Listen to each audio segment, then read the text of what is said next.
So if I read these, and then can we remember them? Yes, I think I can. Why hasn't your husband made an appearance on your videos yet? We can come back to that. Mine has. Yours did, but you haven't seen it yet. Oh, you haven't seen it yet. That's true. Yours popped in for a little. We reeled him in. That's right. Okay. What's your favorite, most rewarding part of being a mom? What has been the hardest food to give up? And what's the best and worst parts about living in Lake City? So we try to remember some of those and come back to them, because I don't think... Okay, now that we've had like 5 minutes of nonsense. Pretty much. Which is how my life rolls. Okay, so why? Why hasn't Chris appeared? Okay, so... Or even in a future episode. He's not even in a future episode. He's not. Maybe I'll have to reel him in. However, he's a little shy about these kind of things. Which is hilarious because he's the sheriff. Yeah, he's the sheriff. He doesn't want to be in the limelight a whole lot. It's very funny. I don't know. If he's in like a headspace where he needs to be, or he knows he's gonna be, he can like prepare to be. But if I like try to, like, he doesn't even like when I try to take selfies. Yeah, if I jump him. He doesn't like when I do selfies. He's like, I'm like, can you just smile and pretend you like your wife? And he's like, he's not even on social media very much. Like, he's not on Facebook at all. He's on Instagram a little occasionally, but not even always. Yeah. So yeah, he's like, and he is kind of, it's really funny because even though he's the sheriff, he doesn't like any of the, like, he doesn't like to campaign. In fact, he was running unopposed this year, so he didn't campaign at all. He didn't have to do any campaigning. Which was not the case the last time. So that was really out of his comfort zone to have to, like, put himself out there. But, you know, apparently the Lord wants him in that position, because he would not have gone into that position, I think, on his own ambition. Right. He wouldn't have been like, ooh, yeah, I want to be sheriff and I'm gonna go for that. Yep. No, totally. So he's just a little bit social media shy, I guess. He likes to have a low profile. Yeah. But I might be able to reel him in one of these times. He is actually pretty funny. You know? He is. He totally is. He has like this hidden sense of humor. Yeah, he does. So those of you in Lake City, you should just stop by the sheriff's office when he's working and try to reel that out. Try them chat pull with that him. out. Yeah, pull that out. He does make me laugh a lot, but it's very, you know, it's less. Passwords. So your husband did make a cameo. He does. Actually, I think he did it a little reluctantly. He does. Okay, so he'll occasionally like pop in. When I'm doing my Zoom calls with my Young Living team. Like he'll randomly, like he'll hear us talking and having conversation, and then he'll just like want to insert his 2 cents, and so you'll hear him in the background. Or he'll like totally like pop his head in. Oh, that's awesome. And like make his little snide comment and then like pop back out. That's really funny. So Chris like goes away. Like he stays usually. He just way disappears. Out of the scene. Yeah. Okay, so let me ask you this question. Whenever you go live, if he's around, like if you're doing a video or you're doing a post or something like that and he's around, I don't know if this has ever happened. Do you ever get self-conscious? Oh, yeah, for sure. I'm just curious because I totally get self-conscious. I do, because I feel like someone's listening in to my conversation, but they're missing a piece of the information. Even though it's my husband, it still makes me feel like, oh my gosh, he's going to be like, did I really marry such a dork? Like, I thought for the past 18 years that you were cool, and now I know that you're a dork. Like, it will just suddenly occur to him, which isn't true at all, but it's like I feel like that. And, Okay, so for me, it's if I'm talking about anything, like, spiritual. Oh, yeah. Like, if I'm pontificating about something that the Lord... Good job. That the Lord has, like, laid on my heart or anything like that. And if he's, like, if I feel like he's listening in or he's overhearing me, even though I'm going to post it... He's going to watch it later. Sometimes I get super self-conscious because he's like really theologically minded. Like, and so I will get self-conscious like, am I saying the right thing? Am I like, or is he going to be like, hey, that's not right? That's That's really funny. So yeah, I'm getting better actually at it. I actually feel like us doing this has made me feel a little more free. Yeah. To not be so self-conscious and to realize like I'm human. Yeah.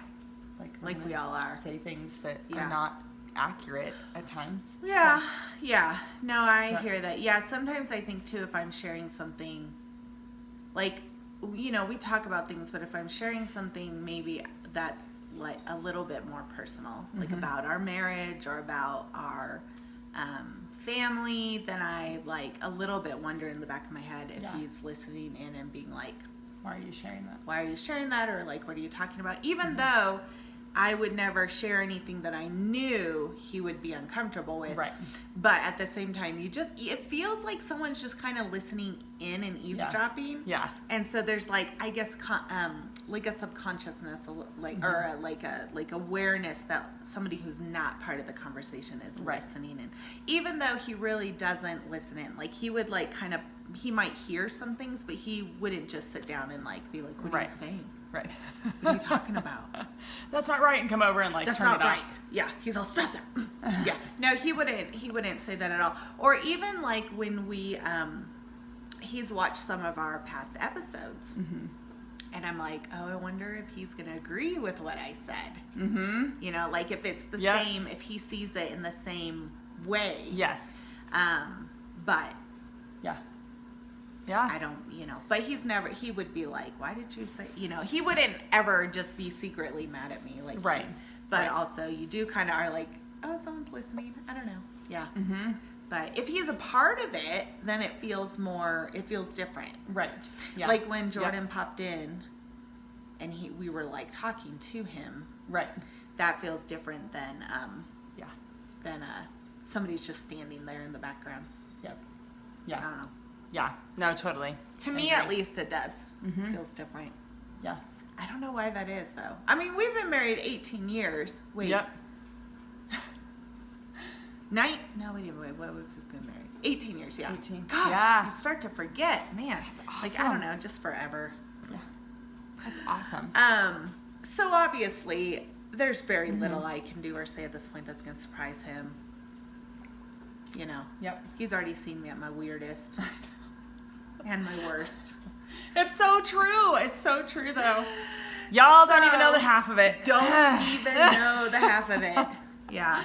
Yeah. He's like, when we were dating, there was a couple things I did that he was like, you are so weird. And I was like, thank you. I think most people are. I think most of us do have like that quirky side, but we feel like socially we're supposed to keep it. Yeah. Which most of the time, yes, probably socially you should keep those things in. Yeah. One time I did something very random and he was like, you just did that as if it were normal. And I was like, oh, it is normal. Well, it just makes me think about, so my daughter sometimes will do things funny, like she'll pretend to be a chicken or she'll make these animal noises in public, my oldest. And I've started to tell her like, hey, like, it's funny whenever you do it at home, like all your siblings laugh at you because it's your siblings. Yeah. But if we're like in the middle of Walmart or City Market, like, can you not, like, and it makes me think about this story of your oldest acting like a pterodactyl. Yeah. I was like, yeah, actually there are some social things that people expect or don't expect. Right. And then you should keep it in. But whenever you're at home, by all means, be as weird let as it out. Like let the freak flag fly. That's right. Yeah. Okay. So other question. Let's see. What was it? See, my brain is tired. I know. I was thinking. What was the hardest thing, or what's your favorite part of being a mom? I think that was one of them that we got. Yeah. Do you know? Do you have? Hi guys. I know. You have people. My favorite part of being a mom. Oh my gosh. There's a lot of things I actually really love about being a mom. Yeah. I think that, well, last night, Amelia didn't want to sleep in her own bed because I think, like, part of it is just their quirky personalities. I love to watch them unfold. Yes. So last night, Charlie thought it would be funny to tell Amelia that a earwig crawled under her mattress. So she completely freaked out and refused to sleep in her bed. So where does she end up in our bed? With the deal that she would go down to the couch when we came to bed.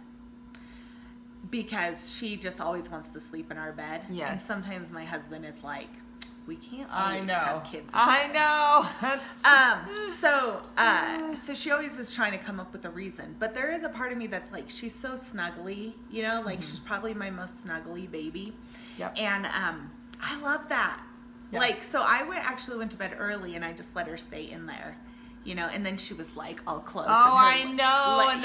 And I was like, okay, you have to scoot over a little. But like just seeing like their personalities unfold. Yep. And she's so snuggly, like that you know. My youngest is totally like that too. Yeah. Yep. And I love those times. Yeah. And she is like really wants to always like be close, you know, and so that's kind of special. But then just seeing like, you know, like all of them come into their own personality and pursue their own interests. Like it's really fun to watch. Yeah. Them. Yeah. Become the people that they're becoming. Yep. That's almost exactly what I was thinking. Yeah. I enjoyed the nurturing process and then seeing their wins. Yeah. And I'm not always great at recognizing when I need to be more patient and help them with their wins. Yeah. But when I do, when they win. Yeah. When they win. When winning is happening. It's so, I don't know. There's just something about it. Yeah. It's really cool. It just gets you. Yeah. It's really cool. And I can't imagine, I'm sure as they get older and like they go off to college or they moms who are farther along in the journey. Wins in like their adult life too. I'm sure that's even more amazing. Yeah, I think that is. And also, you guys, just a reminder, if you have questions for us, we're happy to. If you've just popped on, we're happy to answer them. We're just doing a little live, you know, Q&A. So we had some questions from before that we're answering. But if you have some you want to ask us, feel free.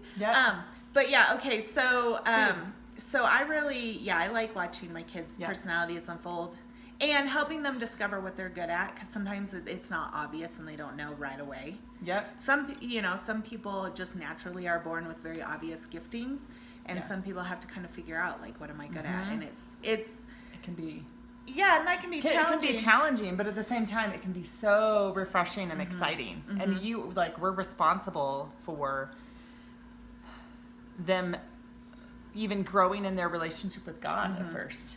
Yeah. Like in terms of guiding and directing and that. Not saying it's like the Holy Spirit's work in their life, obviously. Right. But and giving them freedom to ask questions. Yes. And to ask hard questions. Yep.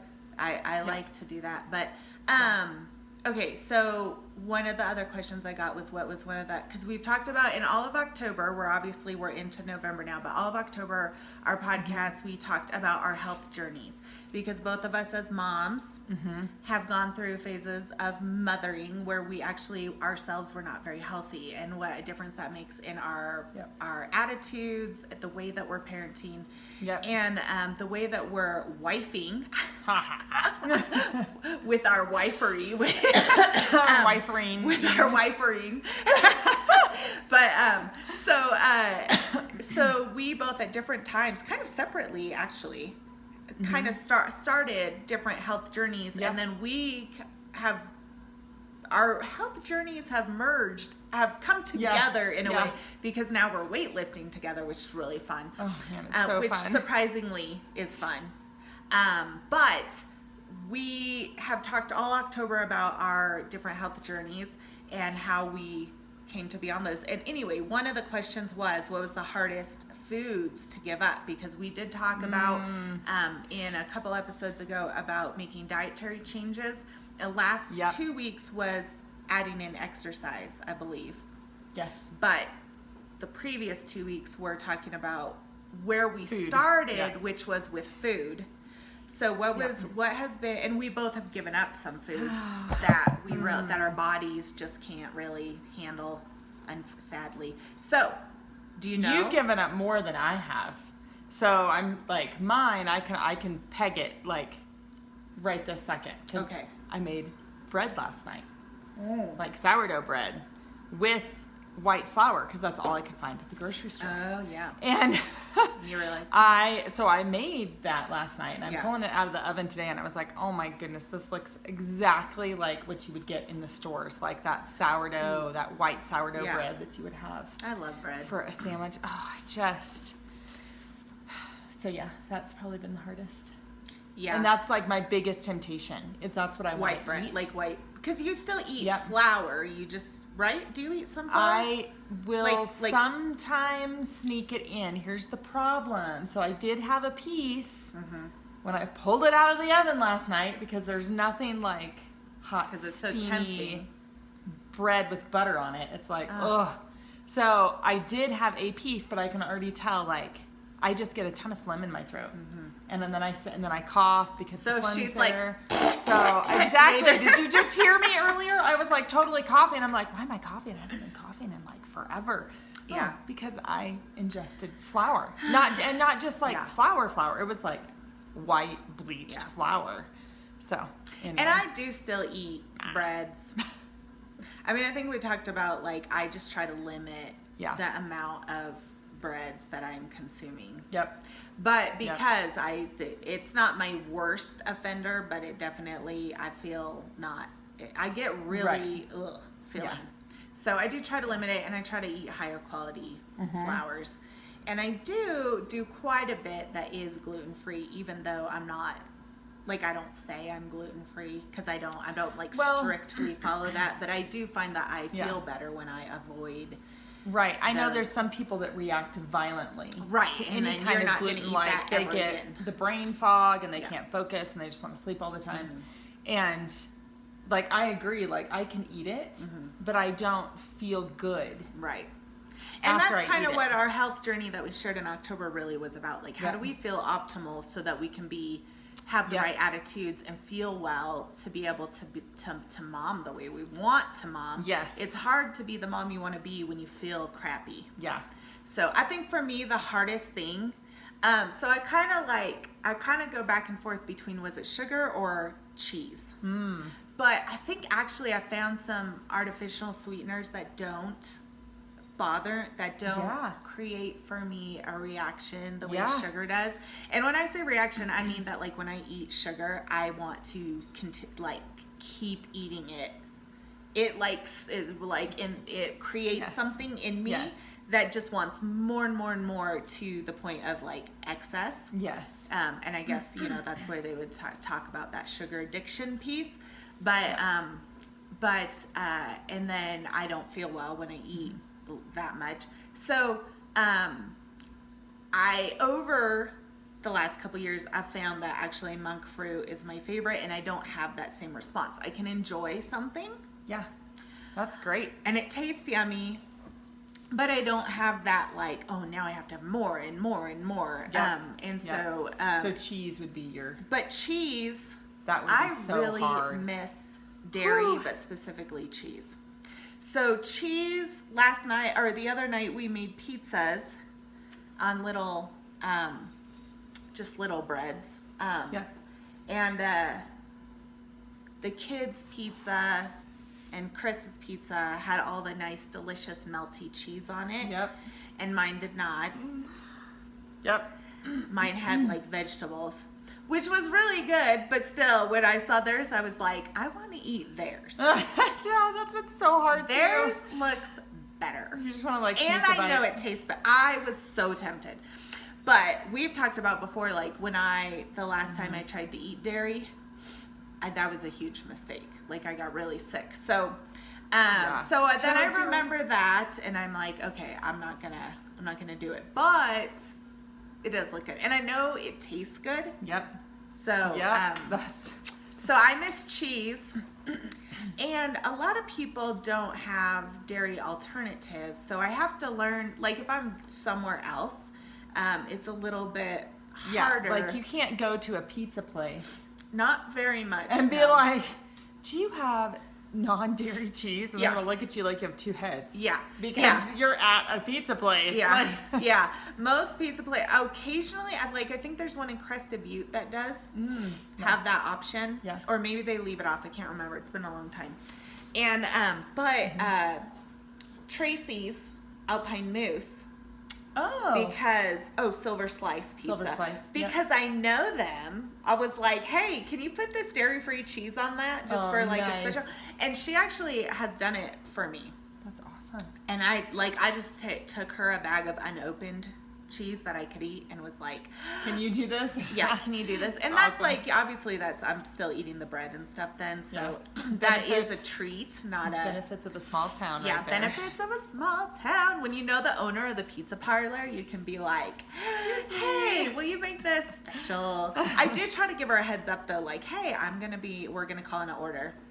Yeah. And do you have cheese that I can eat? Like, should I order it without the cheese? Like, you know. But that's like a special thing, yeah. And now that all the restaurants here are closed, I'll definitely... I saw a ton of open signs last night, though. You did? Yeah. So I don't know if people accidentally left. So the taco place or whatever that is. Yeah, that taco place. I don't know. And then... they were open. And the brewery is open. The brewery, yeah. That's all This is like a total rabbit trail. This is, rabbit trail. When you live in Lake City... Hey, that brings me to the next question. What is the hardest thing... Oh, yeah. Or the hardest thing about living in Lake City?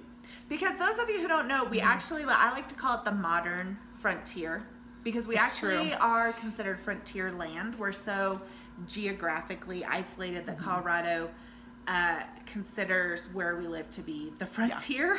Yep. So we're not the last frontier, because we're not Alaska. Or Siberia. Or Siberia. We are the last frontier land in the lower 48 states, though. Yep. Yeah. So... Because we were like middle, which we're in the middle of the mountain, which is in the middle of nowhere. And there's only like one highway in, one highway out. Yeah. Like, and in the winter you can't, like, that's your only options to get in and out of here by vehicle. I mean. Yeah. I mean, if you, they're not like landing planes all the time. I know. If there is a medical emergency, they can bring in a helicopter. Yes. But like, I just think, like, it's such a Lake City thing to think about, because I cleaned this house for this couple, like, left in the guest book that they were like, I'm so sorry, we, like, kind of left it a mess because, like, they were closing the roads. And it's funny to me because I'm like, well, they're not closing the roads. There's just a lot of snow on the road. Yeah. And you can probably still get in and out. Like, our brains, the way that we think, we don't think like, oh, we're trapped. Because we also are like, oh, you can just throw on a pair of snowshoes and hike out if you need to. Yeah, that's true. I mean, it's a long hike to the next town. Way long hike. But that's where my brain snowshoes. goes. I can't make it. I don't think I would make that hike. We have snowmobiles. What am I thinking? We have snowmobiles. And there are people who live in cabins that they can't get to except by snowmobile. So they'll park like out on the road and then drive their snowmobile to their cabin. Yep. I mean, that's a real thing. That's totally a real thing. People do it. I went with a friend. Like, it's close to Crested Butte. It's out there where there's a little town out there that's what they do. Yeah. But yeah, that is probably one of the hardest things, is the inconvenience of you just can't get places quickly. No, and they don't plow the road. So in the winter, the road is not plowed at night. So if you have an emergency or you are needing to leave early for something, the road, there will not be a plow going until 7 a.m. in the morning. Yep. So if you have to leave before that, it's going to be a slow trip. If there's snow on the road, snow and ice on the road. Yeah. But you just plan for that. I mean, it is hard. So probably the hardest thing for me is the day-to-day being so far out. Yeah. Like the grocery store is an hour away. So if you go and you forget something, then you're like, well, I'm not going back. The grocery store with reasonable prices. Because we do have a little market. So we have some restaurants that are mostly closed in the winter. But I guess one or two might be open. And then we do have a little market, which is very helpful for, like, if you're out of the basics. Yep. And we do go there fairly often for things in between. Well, it's going to be cheaper to go in there than to try to drive an hour for like a couple 2 of items. Yeah, like if we run out of eggs or milk, but I'm not going to go to the grocery store. I can pop in there. Yep. And They do a pretty good job of keeping some variety, but it's not a big grocery store. It is literally a little country market store, like very, there's like 3 rows. Yes. Yeah. So it's not, you're not doing any kind of big shopping there. Yep. At all. That's true. So the grocery store, like a legitimate store, is an hour. It's an hour away. Yep. When the weather's nice. Yes. Yeah. And even if there is, so say we just get a huge snowstorm, but the skies are clear and the sun is out, and we're like, oh sweet, like we could go to Gunnison. I can't remember if this was last year or the year before, but I remember going one day and it was like sky was clear. We just had like a major snowstorm like a couple days before, and I sat for like 2 hours because the drifts that had blown across Highway 149, and the like deer, they were huge. And then one of the plow trucks from Gunnison got stuck in the drift trying to plow it, and so then they had to come and rescue that snow plow. Which is why we were just there forever. Oh my goodness, yeah. And I was like, I think I'll check road conditions next time. And then I think I've told you the one time I drove to Gunnison, did all my shopping, and then realized that I had left my wallet in a different purse. I'd grabbed my wrong purse. Yep. I've not made that mistake since, but it was like I just spent 3 hours. Yes. Or more. For nothing, because I don't have money to pay for it. It's like, and yet you also know, like, we have to have this food. Right, because there was a storm coming in. There was storm blowing in. It was supposed to be really big, and I did have some things were like really needed. So I ended up driving home and then getting my wallet and going back. It was like a 7-hour day to like get groceries. That's insane. It's insane. So if you think about it, like the people that are like the major snowstorms coming in like a bigger city, and people are like, oh, I'm just going to run down to the grocery store.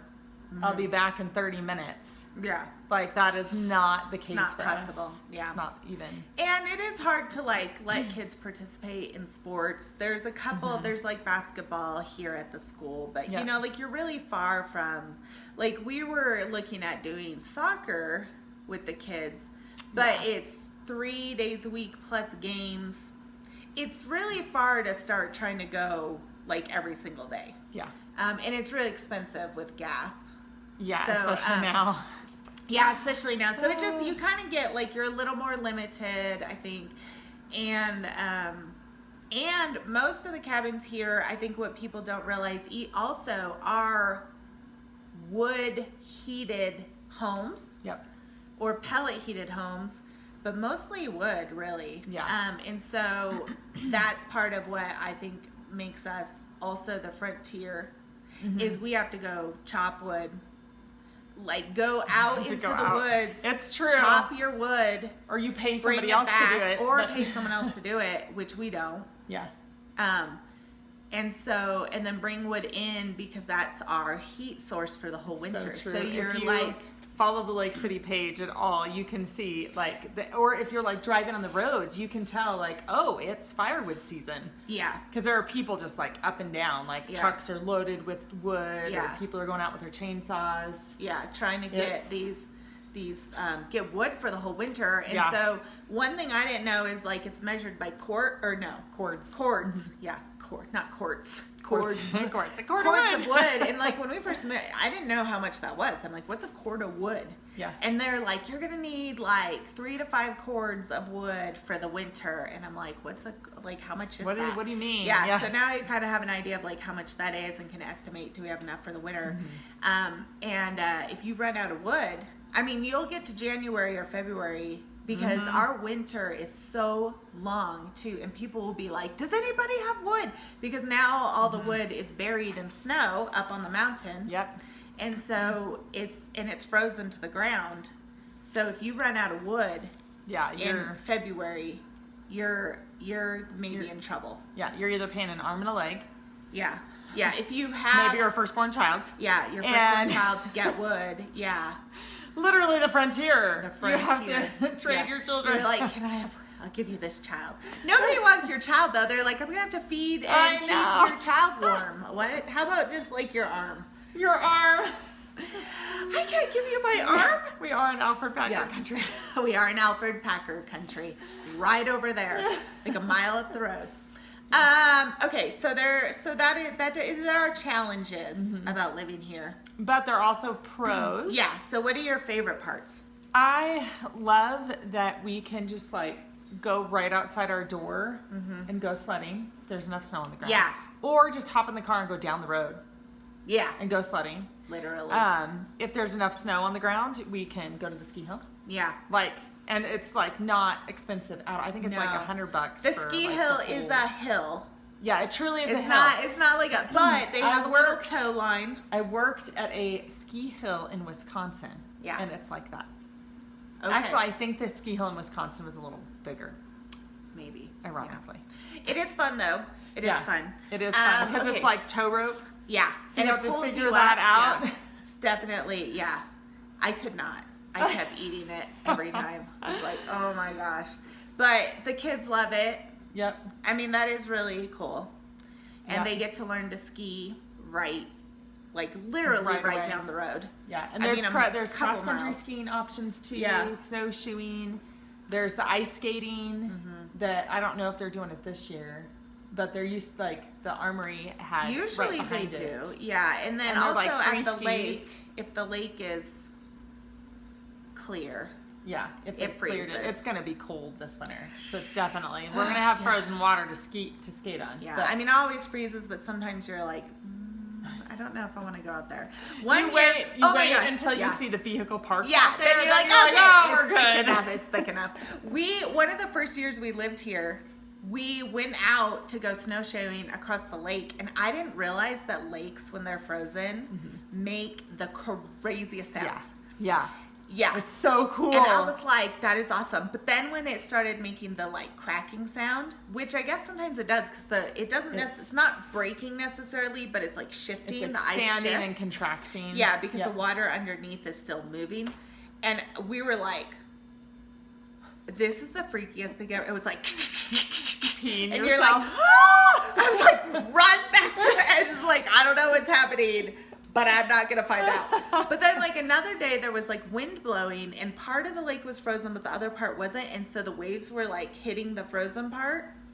And it was going whoop, whoop, whoop, whoop, whoop, whoop. Oh, so whoop, cool. Whoop, whoop, whoop. It was That's awesome. It was such a cool sound. I tried to record it, but I couldn't. It you couldn't really hear it. And it makes a moaning sound sometimes. Yeah, it does. Frozen lakes are weird. I don't know. Cool. They're weird. But it is very cool. But now, when I see the car parked on it, because some fisherman drove his car out on the lake, I'm like, okay, I can probably walk across it. But I don't. It's kind of still new territory for me. I don't like when it makes weird noises. I know. It's definitely kind of creepy. When it makes weird noises.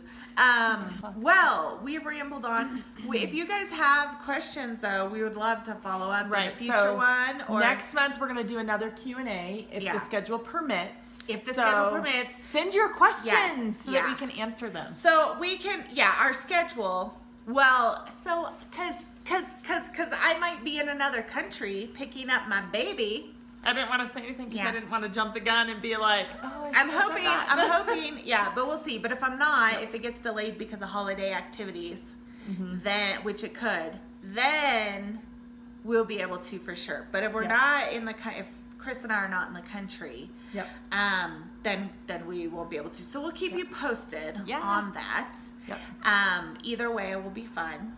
I do kind of hope I'm not in here. The country. I know. Please pray for that. Yeah, that would be awesome. We're ready. But okay, well, thank you for popping in and watching. You guys can find us on YouTube at the Hot Mess Mountain Mamas. You can also find us at Becca Maria EO on Instagram, Facebook. And I'm on Facebook.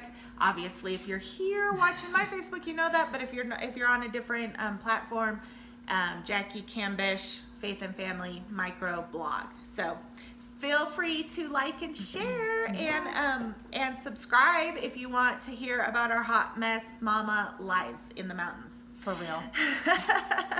Thanks for joining. Have a good day. Bye.